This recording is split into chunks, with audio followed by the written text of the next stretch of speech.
Hello guys, in today's video guys, I'm sharing you this kind of fruits. Yeah, actually guys, storytelling.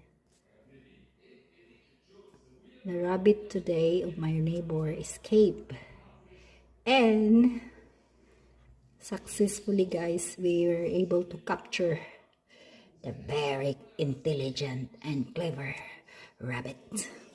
So, this is the prize.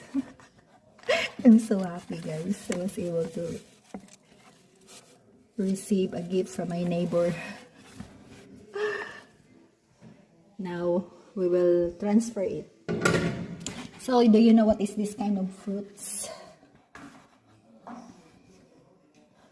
We will see what we shall see. So, we have an onion. Thanks to the onion. And why I have this? This is the leaves of the butternut and the flower. So, actually, this is good for the legume as well, guys. The butternut, the flower of the butternut. This is for cuisine. So, but only the soft one, guys. The soft. Are you going to eat this one? The flower of the butternut.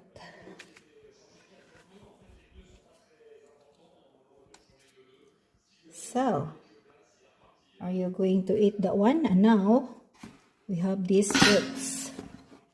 We will transfer it.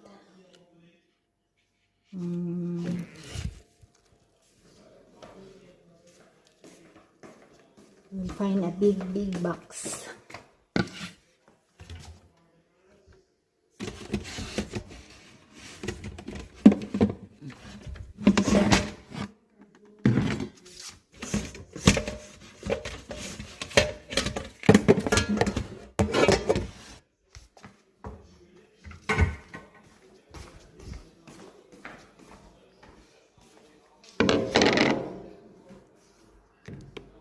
See how much there's a lot of fruit.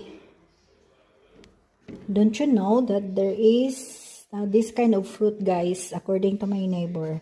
Sa iklat, you know, that it will break when there is a rain. It goes like this. Do you know why? I don't know too. So tell me.